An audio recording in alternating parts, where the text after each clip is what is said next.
Hello Hugo, comment tu vas? Salut Steve, ça va bien et toi? Ça va, ça va. Bon, écoute, merci d'avoir accepté mon invitation. Je suis super content de Bah merci t'avoir. à toi. Eh ben, trop bien, trop bien. Du coup, est-ce que tu pourrais te présenter rapidement, s'il te plaît? Ouais, alors je m'appelle Hugo, je suis freelance expert en email marketing pour les e-commerçants qui utilisent Klaviyo. Donc j'accompagne des marques qui ont des sites en ligne et qui veulent pouvoir utiliser l'email marketing pour mieux vendre leurs produits et aussi offrir à leurs clients une meilleure expérience avec les emails. Ok, ok. Et du coup, pourquoi tu t'es lancé enfin, dans le monde de l'email marketing et pourquoi Klaviyo en fait? Eh ben, ça a été un peu une rencontre hasardeuse, on va dire. En fait, l'email, j'en ai toujours fait dans mes précédents jobs. Avant d'être freelance, j'ai travaillé pendant 8 ans en marketing et en business development pour des marques de luxe et aussi dans le conseil à l'export pour des startups françaises dans l'e-commerce. Et j'ai toujours fait un peu d'email ici et là. C'est toujours une partie de mon job que j'aimais bien, mais que j'avais jamais vraiment remarqué à proprement parler comme une activité, tu vois, à plein temps, quoi. Et en fait, au début, quand je me suis lancé en tant que freelance, je m'étais lancé en tant que copywriter. Et un jour, j'ai un client qui m'a demandé de l'aider sur le copywriting de ses emails. C'était un client qui faisait de l'e-commerce, qui avait une marque de cosmétiques. Et ce client, il utilisait Klaviyo. Et du coup, je me suis lancé sur son Klaviyo. J'ai commencé à essayer de comprendre un peu les fonctionnalités. Et je suis juste tombé amoureux de l'outil. En fait, je trouvais que c'était ouf. Moi, c'est vrai que j'ai une grosse sensibilité chiffres, analytiques. Et je pense que je suis un peu un gros geek, tu vois. Genre, Ouais. une de mes passions quand je bosse pas, c'est de faire du tricot. Genre, il y a un peu cet aspect aussi dans Klaviyo, en fait, où tu as l'impression de tricoter, quoi. C'est vraiment, genre, aller chercher tous les petits détails et faire un truc hyper parfait et bien huilé à la fin quand tu connais un peu toutes les ficelles que tu peux tirer dessus. Et du coup, en fait, je me suis passé genre un mois et demi à m'éplucher tous les articles, à regarder toutes les vidéos. J'ai commencé à auditer des comptes aussi de marques gratuitement et j'ai trouvé que c'était une mine d'or au niveau des infos que tu pouvais récupérer et aussi hyper satisfaisant en fait au niveau des résultats que tu pouvais analyser dans ce que tu mets en place sur Klaviyo. Genre instantanément quand tu mets en place un email, si tu as une grosse base de données, tu vois directement ce que tu fais niveau chiffres et tout. Et en fait, je trouvais ça assez magique. Et puis j'ai remarqué qu'il y avait une grosse demande aussi des marques qui commençaient à migrer sur Klaviyo et qui ne savaient pas forcément utiliser l'outil. Et du coup, je me suis dit, bah, ces gens-là ont besoin d'un passionné pour les aider, quoi. Et du coup, c'est ce que je fais aujourd'hui. J'accompagne des marques qui utilisent Klaviyo autant dans leur stratégie email marketing que comprendre en fait comment ils peuvent utiliser toutes les fonctionnalités de Klaviyo pour servir leur stratégie d'email et faire quelque chose de personnalisé pour leur audience, qui ressemble aussi autant à la tonalité qu'à l'image de la marque qu'ils veulent mettre en œuvre. Donc voilà, un peu comment je suis dans l'email marketing. Dans la marmite de Klaviyo et de l'email marketing. Exactement. Et, ouais, quand tu arrives sur Klaviyo, tu as l'impression que c'est Disneyland en fait. Il y a tellement de trucs, c'est tellement Ah bien. Tu dis, ouais. ouais, j'ai envie d'essayer ça, j'ai envie d'essayer ça. Mais c'est tellement clair en même temps.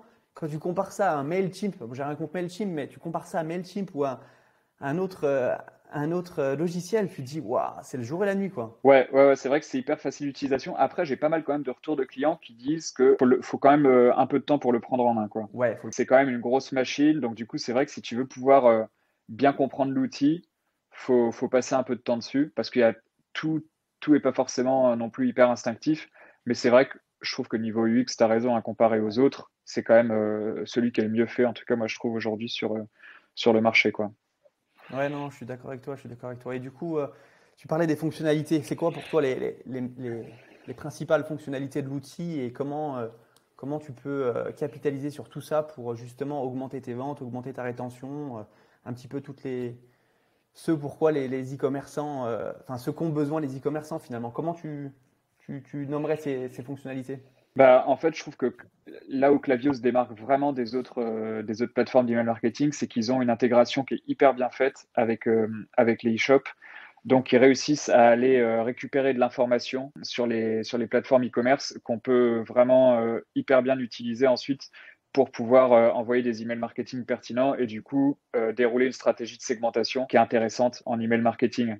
Tu vois, on va connaître les commandes placées, on connaît le taux de panier abandonné, on sait qu'est-ce que quelqu'un a vu comme produit avant de faire telle action.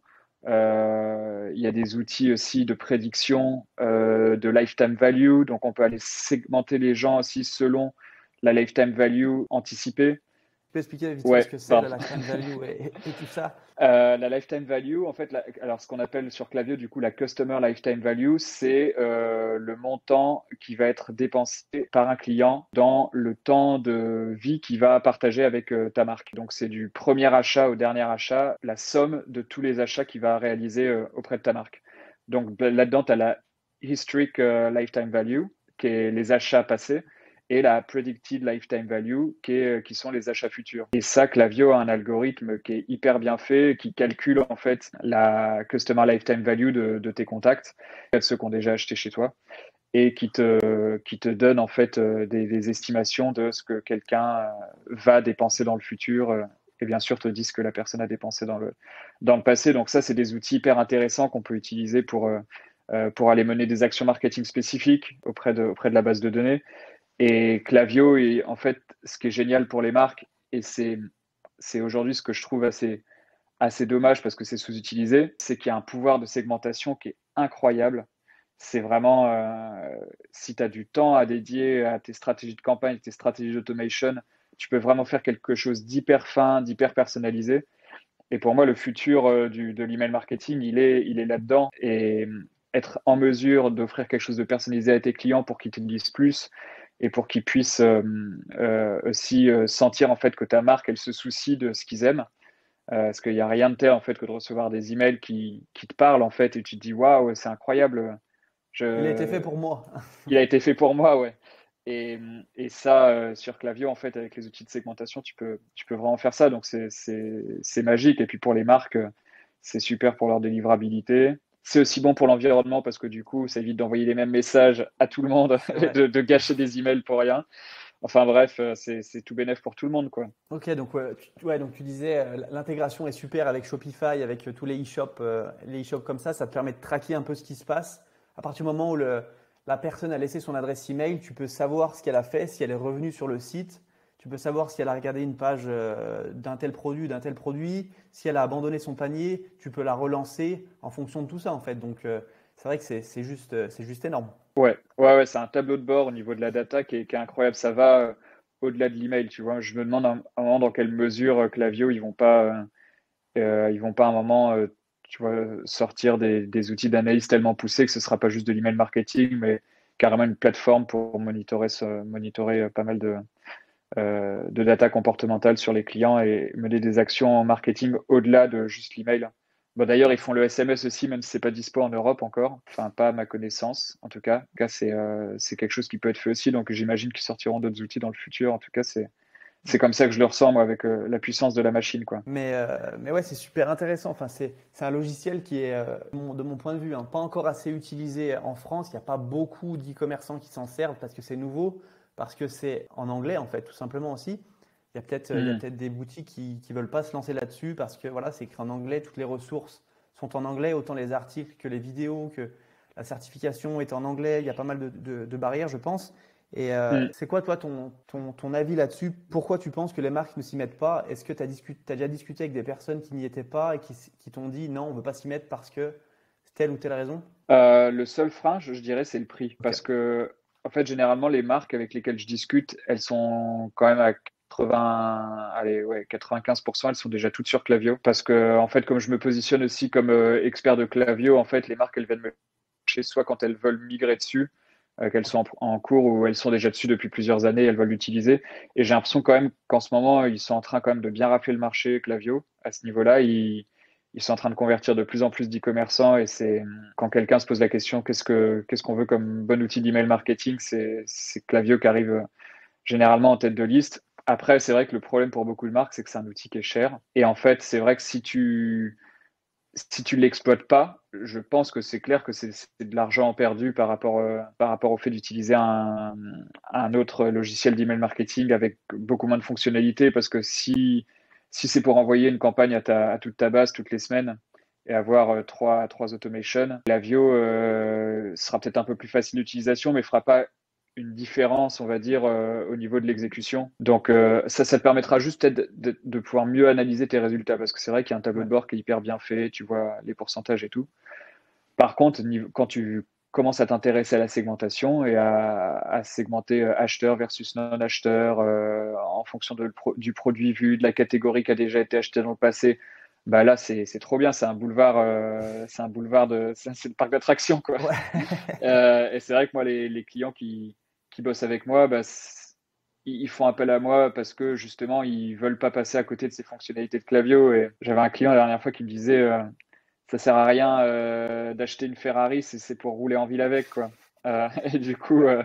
il a un peu ce sentiment avec Clavio que il a un peu l'impression de rouler en ville avec une Ferrari et il voulait passer à la vitesse supérieure. Du coup, on va bosser ensemble là-dessus. Mais c'est un peu mon analyse de Clavio. C'est soit si tu passes sur Klaviyo, c'est soit tu vas all-in, tu fais tout ce qu'il faut pour justement optimiser tout ça et avoir une machine qui tourne en fait, mais globale, ou alors si c'est pour envoyer un email de temps en temps, ça vaut pas le coup parce que tu dis que c'est cher, mais est-ce que tu connais le pricing model, comment ça marche? C'est par rapport au nombre de contacts que tu as dans ta base de données. Donc en fait, selon ta base, bah, tu as t'as des tiers de pricing. Donc je t'avoue que je les ai pas en tête. Mais je crois que ça commence autour de 60 euros, un truc comme ça pour 500 à 1000 contacts, je crois. Enfin, peut-être un peu plus large, mais bref. Et puis après, ça peut aller jusqu'à je sais pas, ça peut Ouais, monter très très haut bien sûr. pour les marques qui ont plusieurs millions de contacts dans leur base de données, quoi. Donc, c'est vrai que je pense qu'il y a, comme sur Shopify, hein, en fait, il y a un effet de mode autour de Klaviyo. Je pense que toutes les marques se disent, tout le monde a Klaviyo, donc je vais prendre Klaviyo. Je pense que c'est très bien, mais faut prendre Klaviyo en utilisant, on va dire, toutes ces fonctionnalités, quoi. Ouais, c'est un Euh, investissement. Tu sais que tu vas sur Klaviyo, il faut y aller à fond et tu sais que tu vas peut-être payer un petit peu, mais au moins tu auras un outil qui te permettra d'avoir des résultats derrière intéressants. Donc, un investissement, ouais, quoi. carrément. Ouais. Et Ouais, du ouais, le coup, nombre de personnes que je vois, tu vois, qui ont Klaviyo depuis 1 an et demi et qui ont une automation en place dessus et qu'on voit une campagne par mois, quoi. Et quand je vois ça, je me dis, mais hein, le chiffre à côté duquel ah tu passes, ouais, en fait, tous les mois. tu laisses de l'argent sur la table, comme on dit. Ah, c'est vraiment ça. C'est vraiment ça. Et du coup, tu conseilles de passer sur Klaviyo à partir comment tu vois les choses à partir d'un certain nombre de contacts ou à partir d'un certain nombre de tailles de business ou comment tu vois les choses? Ça, je t'avoue que c'est difficile d'y répondre. Je pense que ça dépend vraiment des ambitions de la marque, Ouais. des investissements qui vont être faits, parce que tu peux avoir une marque avec une toute petite base, mais qui va commencer à vouloir vraiment décoller en e-commerce, faire des investissements, et là, du coup, avoir Klaviyo qui est prêt en backup à dérouler de l'email, en fait, par rapport à tout le trafic qui vient sur le site web, c'est hyper intéressant. Ça dépend vraiment de l'utilisation que tu veux en faire. Je pense que c'est difficile de te donner Ouais. Ok. Ouais. un ordre d'idée. Je pense que ça correspond à toutes les tailles d'entreprise. Après, c'est vraiment en fonction de la situation et puis des ambitions, de ce que tu veux faire au niveau des emails. Et puis du temps que tu as aussi de dispo en interne ou du budget que tu as pour confier ça à un freelance ou une agence. Ça, moi, je prends toujours bien le temps vraiment de discuter avec les clients pendant une demi-heure, 1 heure avant pour m'assurer que ça vaut le coup de travailler ensemble et puis de prendre Klaviyo si besoin. Parce qu'il y a un vrai rôle de conseil, je pense, qui est important par rapport à Ouais. ça et pas non plus chercher à tout prix Tout à vendre. Ouais. ouais, à vendre, ça sert à rien. Et du coup, toi, tu te positionnes comment par rapport à ça? Est-ce que tu accompagnes que des boîtes qui sont déjà bien implantées ou le mec qui a créé sa boutique il y a peu de temps, tu le prends quand même s'il a les ambitions? Ou comment tu fais? Eh ben, je prends tout le monde. Ouais. Non, Non, mais c'est vrai que ça peut être intéressant de bah, prendre tous les projets. Enfin, même les petits projets, c'est super intéressant de co-construire un petit peu la stratégie marketing avec des petites boîtes. Enfin, ça dépend vraiment des gens, quoi. en fait, ouais, ça dépend vraiment des marques et de leur positionnement. En fait, je travaille autant, pour le coup, en termes de taille de boîte, je travaille autant avec des petites marques qui ont des chiffres d'affaires de 1000 à 10 000, 20 000 euros par mois et qui ont envie de grandir en e-commerce et avoir des beaux emails marketing pour aider leur boutique. Et ces marques-là, je les prends quand je vois qu'elles soignent bien leur marketing, elles cherchent à investir dans leur image, dans leur stratégie de marque, dans leur branding. Ça, c'est des marques avec lesquelles j'adore bosser parce que c'est hyper créatif en fait, le travail que tu peux leur proposer. Elles attendent vraiment les conseils de quelqu'un en fait qui bouffe en fait de l'email toute la journée et qui va réussir à créer quelque chose de sympa avec leur image de marque. Et moi, j'adore m'imprégner de l'univers d'une marque et de voir comment est-ce qu'on peut servir une jolie série de bienvenue, faire un panier abandonné sympa qui reprend quelques éléments de branding de la marque, tout en étant un petit peu quand même bon niveau vente et conversion, enfin, et vraiment essayer faire un mariage sympa entre la tonalité de la marque, son image, et puis aussi les objectifs qu'on veut atteindre en email marketing.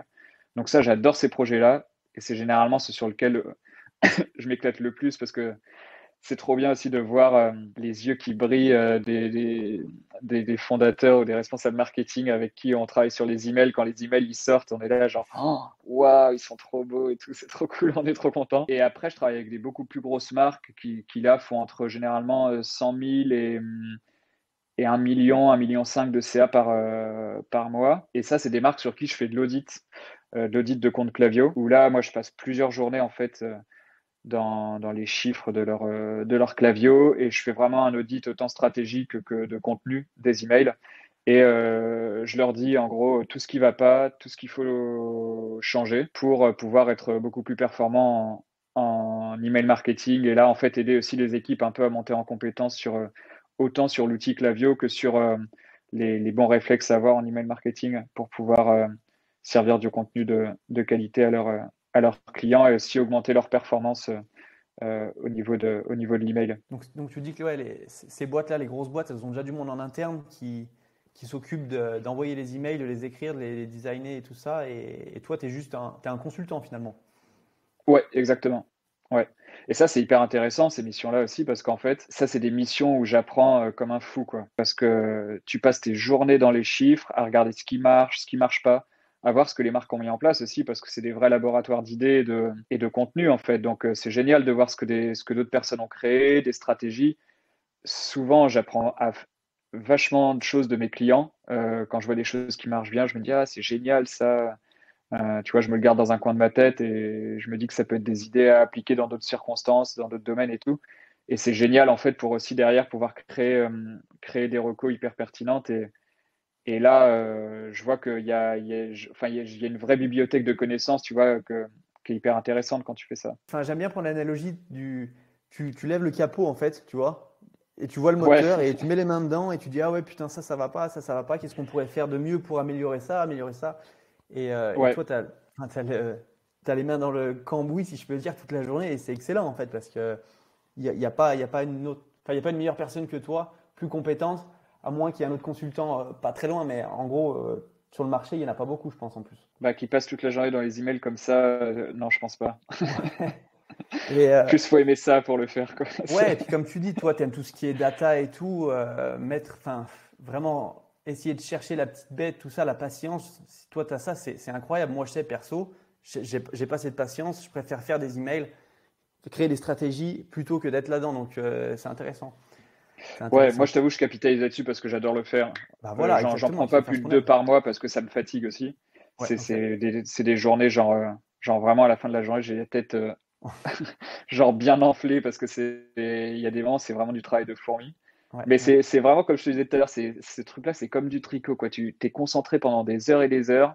Tu sais, je mets genre white noise dans mes oreilles et puis t'es dans un tunnel, quoi. T'es dans un flow ouais, ouais, ouais. Ouais, mais c'est trop Concentration bien parce qu'il y a des intense. moments, tu trouves des trucs, t'es là, genre, waouh, non, mais c'est ouf ça, genre, Il va kiffer mon ça client. heurte tellement, oh, il va kiffer, genre, c'est, Ouais. Non, non, c'est clair, c'est clair. Et du coup, moi, je voulais savoir, est-ce que tu as une petite case study, tu sais, en gros, il y avait un client, je ne sais pas si à l'époque, tu as eu accompagné des clients qui n'étaient pas sur Klaviyo, et vous êtes passé sur Klaviyo, et vous étiez ici, et vous êtes passé là-haut une fois que vous êtes passé sur Klaviyo. Tu vois ce que je veux dire? Hmm. En termes de résultats, est-ce que ça a genre boosté les ventes, la rétention ou...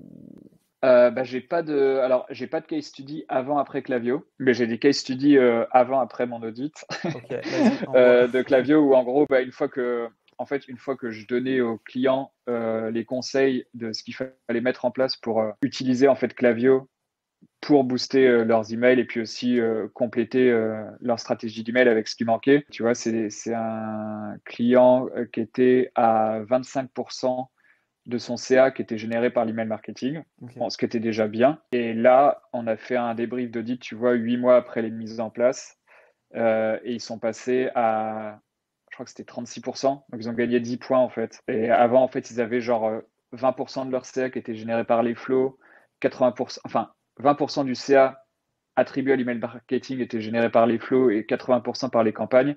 Et aujourd'hui, ils sont repassés sur un équilibre 50-50, 50% campagne, 50% flow. Ils ont fait un vrai travail de développement des flows, complété avec plus de messages, plus segmenté, mettre des timings un peu plus affinés aussi sur les différentes séries. Et ça leur a permis d'aller gratter des points vraiment de dingue. Et c'est pas des points qui sont allés manger du chiffre d'affaires. Ça, en termes d'incrémental, ça a vraiment rapporté du chiffre d'affaires en plus, quoi. C'est ça qui est dingue aussi. Ça, c'est, parce qu'il y a toujours cette question, tu sais, d'attribution avec l'email marketing, où en fait, parfois, on peut aller chercher facilement des points d'attribution en allant envoyer des emails en fait au moment clé où les gens achètent. C'est pour ça que généralement, on dit qu'il faut que l'email marketing représente 30% de ton CA. Ça ne veut pas dire que quand tu n'as pas d'email marketing en place, si tu le mets en place, tu vas faire plus 30% d'un coup. Ça veut dire que tu vas rajouter un petit peu bien sûr, de CA parce que tu vas aller faire de la pub, on va dire, et rappeler aux gens que tu existes.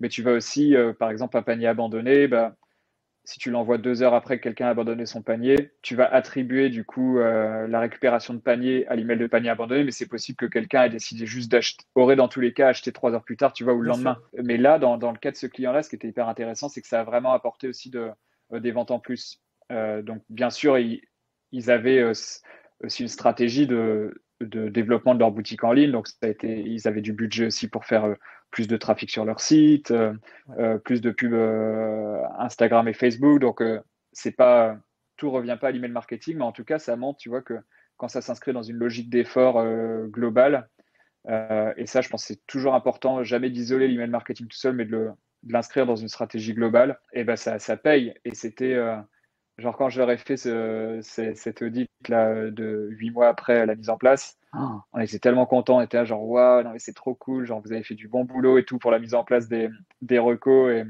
l'équipe était trop contente, et puis ça faisait partie de leurs objectifs annuels, et ça a été atteint, donc c'était hyper satisfaisant. Ouais, ouais. Ouais, c'est pas toi, il t'arrive, il te paye pour ton service et puis derrière ça tombe d'un coup, quoi. Non, c'est qu'il y avait quand même une stratégie d'acquisition, d'envoyer un peu plus de budget en acquisition pour que ça arrive plus sur le site, mais derrière, comme tu avais optimisé tout ça, les gens restaient plus, donc la rétention était meilleure.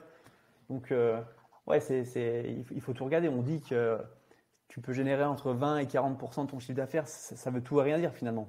Ouais, je trouve que ça, en fait, c'est un très bon indicateur pour comprendre. Par exemple, si tu regardes sur Klaviyo, moi je dis toujours à mes clients, c'est toujours bon en fait de connaître ce chiffre-là parce que du coup, ça nous permet de voir ce qui va bien et ce qui va mal. Mais après, ça veut pas du tout dire genre que 30% c'est juste grâce à l'email, mais c'est juste par exemple si on voit que c'est à 15%, on va dire ah bah oui, il y a un petit problème, ça devrait être plus autour de 30%. Donc pour moi, c'est plus un chiffre que j'utilise comme un indicateur de réussite ou non d'une stratégie que vraiment de se dire ouais, vous voyez les gars, 30% c'est grâce à moi, quoi. Ouais, Parce que bon, ouais, j'aimerais bien, hein, ce serait cool, mais je pense que si c'était le cas, genre, il y aurait 10 000 fois plus de monde sur l'email marketing et tout. ouais. Non, non, non, c'est clair. C'est clair. C'est vraiment une stratégie globale et il faut pas juste voir ça comme Ouais, un. Ouais, non, non, c'est clair.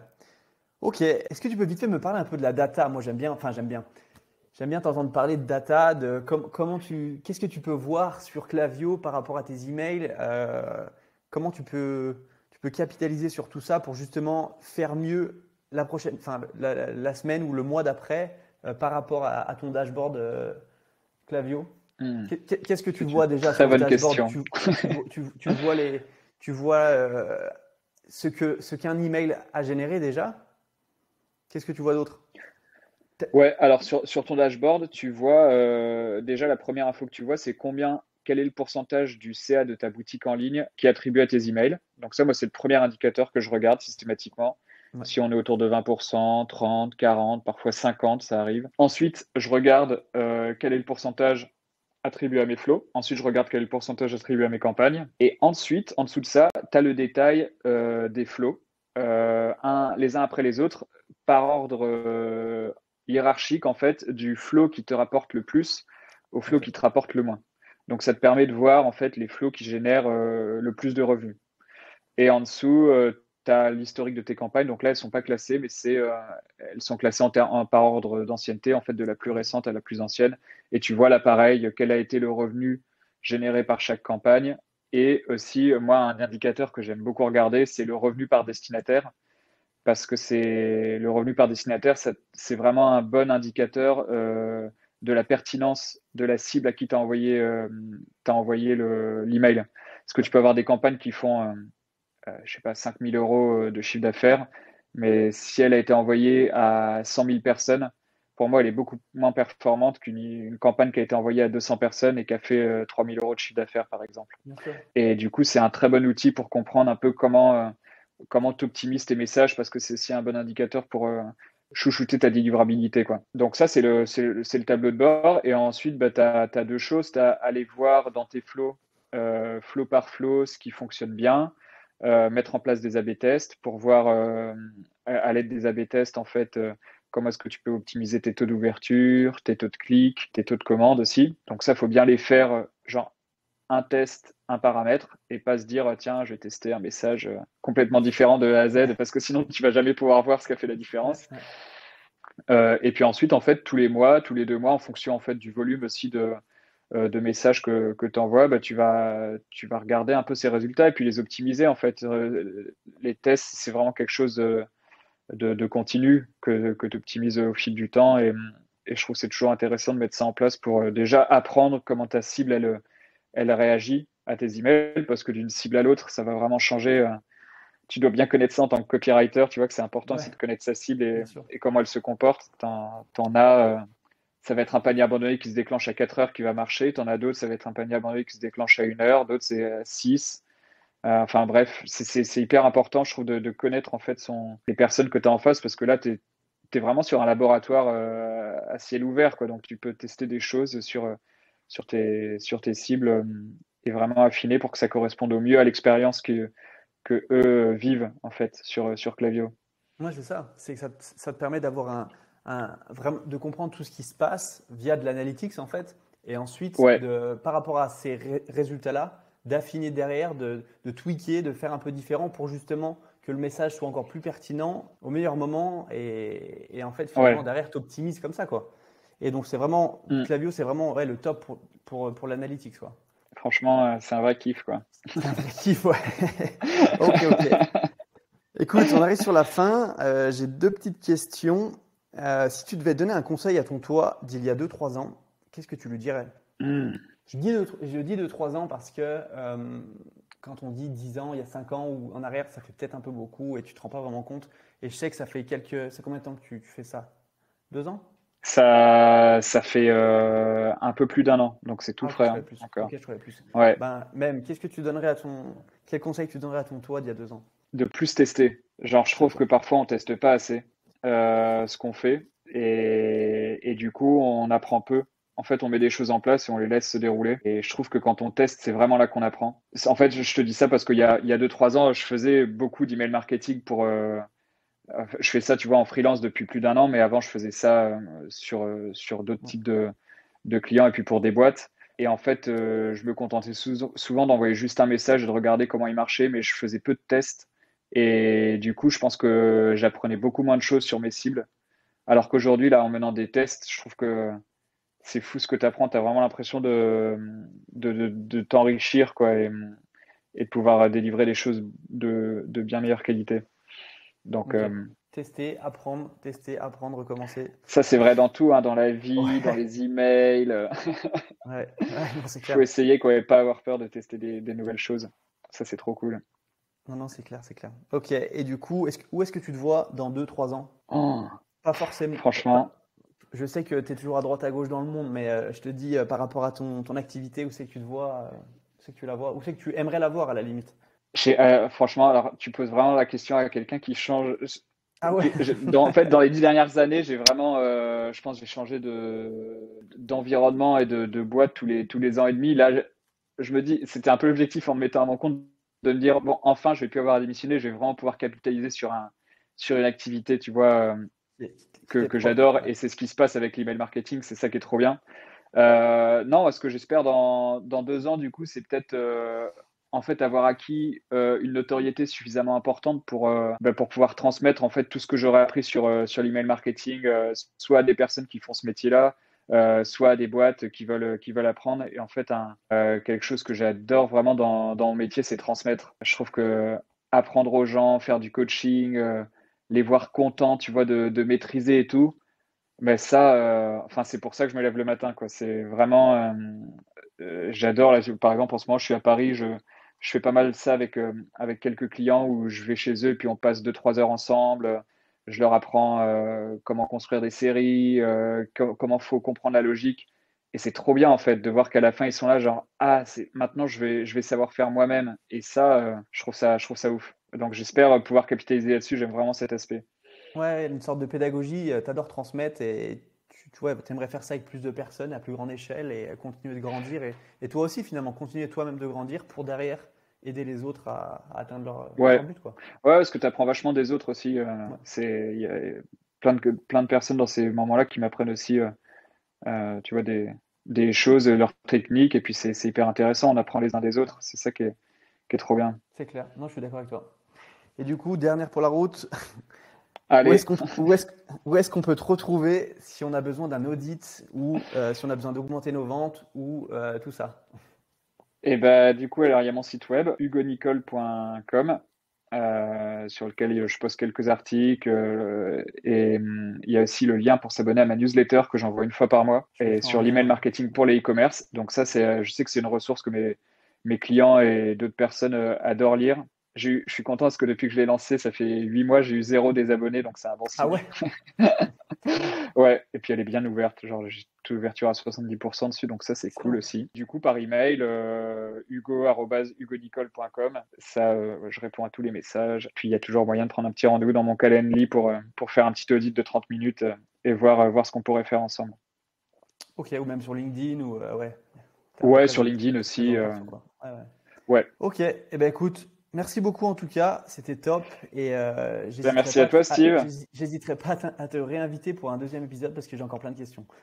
Ah, bah, avec plaisir. Tu vois, j'adore parler de ça, donc c'est quand tu Ouais, veux. et bon on est deux, ça marche. Allez, merci Hugo, à plus, ciao ciao. Ciao, à plus, salut.